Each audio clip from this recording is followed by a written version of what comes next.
E aí, gente, Hackman aqui. No vídeo de hoje a gente vai continuar falando sobre aquele artigo com relação ao filme Inception, né? Filme aí que o Leonardo DiCaprio atua, que a gente já falou bastante. E agora ele vai falar esse artigo vai falar um pouco sobre o estado inconsciente da mente, né? A definição do que é isso, né? Então, ele vai dizer que a mente inconsciente, né, o nosso inconsciente, seria como uma livraria, né? Os seus desejos primitivos, as suas ambições mais secretas estão no estado pré-consciente, né? Então você tem a parte da inconsciência que vai ser basicamente o seu estado mais natural da sua pessoa, né? E basicamente ele vai dizer que uma parte importante que está em vermelho ali da questão que os dados relacionados a esse sistema, né, do inconsciente, nesse caso os dados seriam as suas convicções, memórias mais secretas, que seriam parte do inconsciente, né, elas são de certa forma totalmente seguras, elas ficam fechadas no nosso inconsciente, até de nós mesmos. Então, quem conseguisse descobrir o que tem no seu inconsciente ou de como ele funciona, conseguiria descobrir quem você é realmente. Nesse caso, do ponto de vista teológico, só Deus poderia saber de forma total inconsciente de uma pessoa. Se essa teoria for verdade, né? E no filme tem isso daí. Então, na verdade, o próprio conceito dos assaltos que os caras no filme faziam, os assaltos relacionados a entrar na mente da pessoa, era de atacar o inconsciente. E esse inconsciente, normalmente, as pessoas no filme associam com um cofre, né? Então, o objetivo do filme, na verdade, é você entrar na quarta camada lá da consciência, da inconsciência, né? E na mente lá daquele cara bilionário. E, por fim, conseguir acessar esse cofre que seria a memória mais assim importante dele, a que mais define ele, que poderia mudar a opinião dele.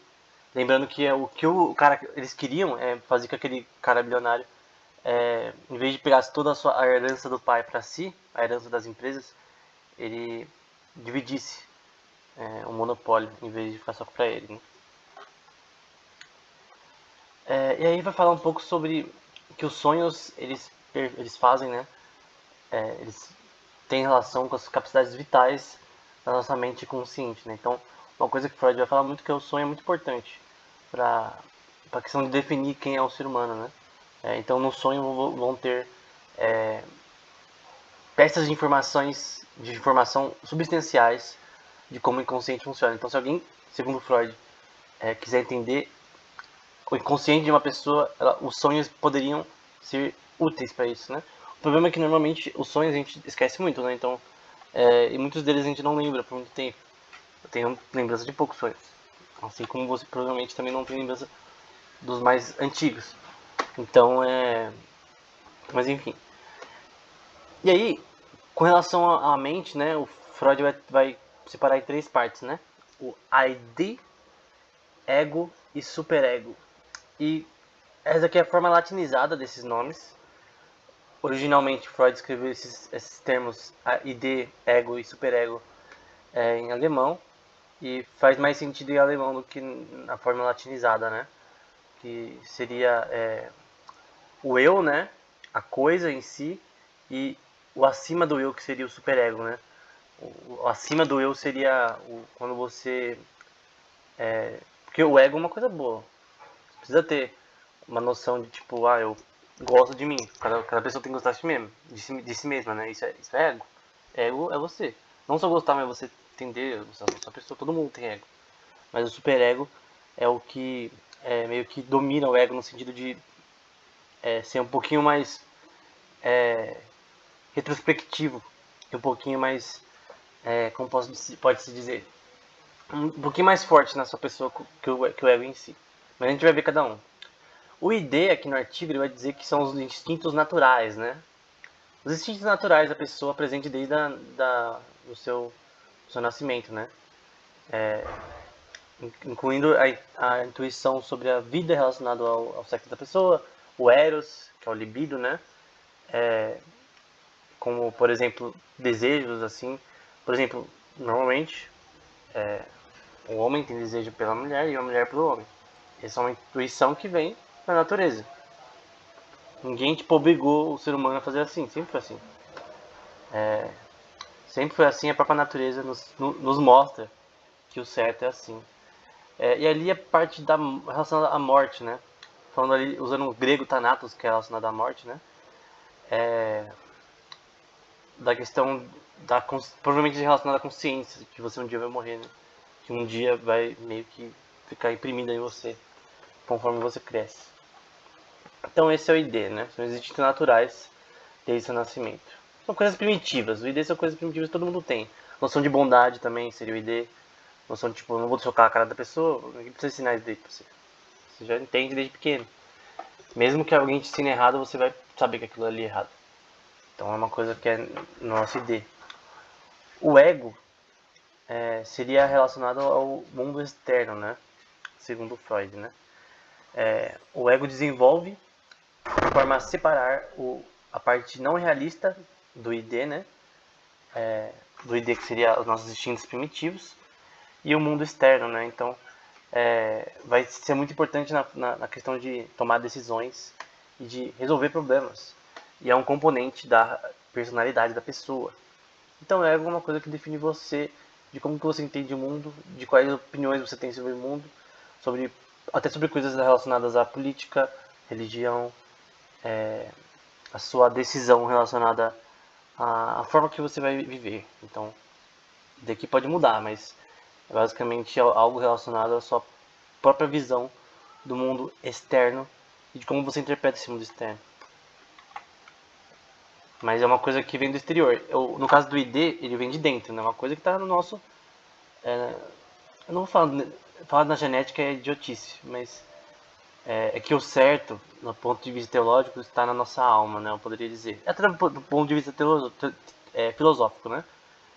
Mas se você tem uma questão mais materialista do ser humano, que você não acredita em alma nem nada disso, eu creio, né? Eu creio que a alma existe, que é importante para estudar esse assunto, obviamente, psicologia, obviamente, mas talvez o ID seria a coisa mais, uma coisa impressa na nossa mente. É isso. No caso da visão teológica, que é a minha, seria na alma, né? E aqui o ego é uma visão externa, a interpretação externa do mundo de fora, né? Que é a sua interpretação. E é isso que se chama consciência, né? Você tem a sua própria interpretação das coisas do mundo externo, né? E sua própria opinião sobre esse mundo. Então, de certa forma, toda pessoa é única, não por causa da sua forma genética ou DNA, enfim, ela é única, na verdade, pela sua maneira também de pensar, né? Que é o ego e o ID. Não, o ego. O ID é igual para todo mundo. O ID é igual para todo mundo. Homem e mulher é igual. O superego seria o que controla os desejos do ID, né? Seus desejos primitivos, né? Seus desejos de afeições do libido, né? As afeições naturais pelo sexo oposto. Questões de como sonhos relacionados a coisas simples, né? Você querer comida, você querer ter paz na sua vida, né? Tipo, ninguém quer acordar e acordar levando um soco na cara, né? Porque isso é ruim. Então, se alguém acordar todo dia assim, ela vai ficar se sentir triste, né? E isso não é um desejo humano. O desejo humano é se sentir bem, é bem-estar, né? E uma coisa também que o superego vai fazer vai ser especificamente relacionado a controlar os desejos do ID para prevenir coisas erradas, né? Como agressão ou coisas desse tipo que são erradas, né? Tipo mentira, violência física, violência falada, né? No sentido mental, né? De você xingar a pessoa.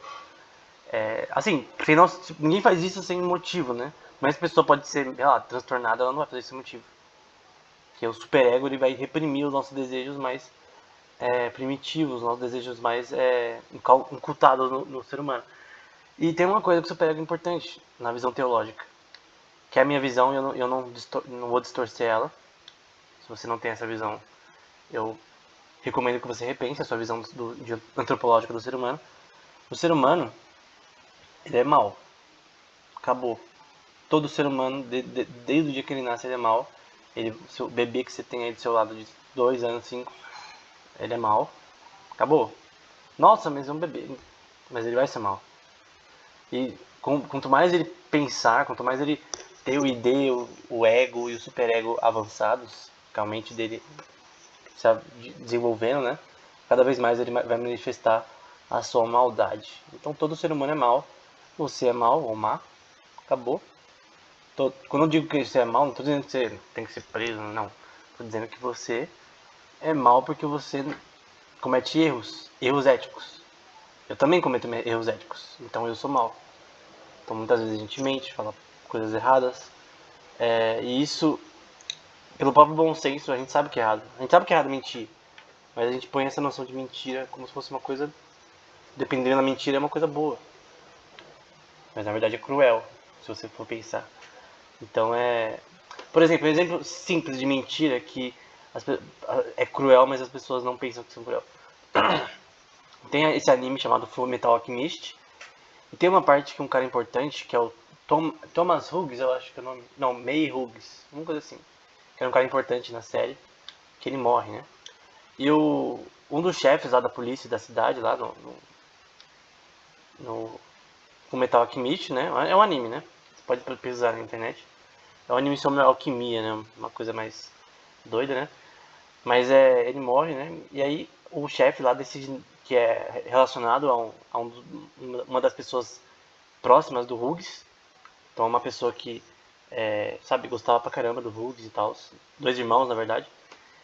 E aí ele decide não contar, né? Um dos chefes lá da parte do exército, da polícia lá. Eu acho que exército é a palavra mais correta. Do exército lá da cidade, do país.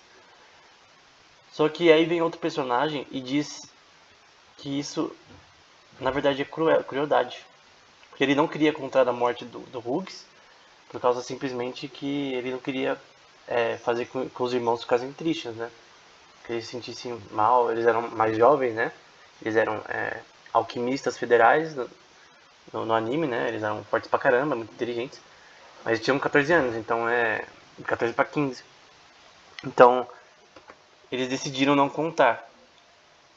Só que essa omissão da verdade, que é uma verdade que deveria ser sido dita abertamente, vai ter horas que eles vão mentir realmente, que ele tá bem, o Hughes, que ele tirou férias e tal, mas é uma mentira. É aquela mentira que aquela pessoa fala, não, é uma mentira boa. Mas vem outra pessoa, tipo, segundos depois, e fala que isso é crueldade. Tipo, será que você tá fazendo isso pelo bem deles ou pelo seu próprio bem, né? Que você não quer se sentir mal de contar. Então, às vezes aquela mentira que parece ser simples tem requintes de crueldade para proteger o seu ego, né? E não é o ego de arrogância, mas é o seu ego de bem-estar. O ego, eu acho, na verdade, o certo seria dizer bem-estar. É o seu eu. O ego tem a ver com eu. Com o seu eu interior, né? Enfim, tudo isso aqui é importante para entender o filme Inception e para entender sobre a consciência humana, que é muito importante para a inteligência artificial. Lembrando que esse é o motivo da gente estar estudando esse assunto, não tem outro. Então, é bem importante a gente entender que o ego, ele é bem importante. Não só o ego, né? Mas o ID, o ego e o superego são bem importantes. Não é que, tipo, essas coisas são formas de definir o sistema mental humano. São formas. Teria, sim, outros jeitos de definir o sistema mental humano. Mas essa foi a que Freud achou e que as pessoas normalmente aceitam. Enfim, espero que tenha sido útil. No próximo vídeo a gente vai ver um pouco mais dessa questão de Freud, porque vai ser muito importante no filme. Então, até o próximo vídeo.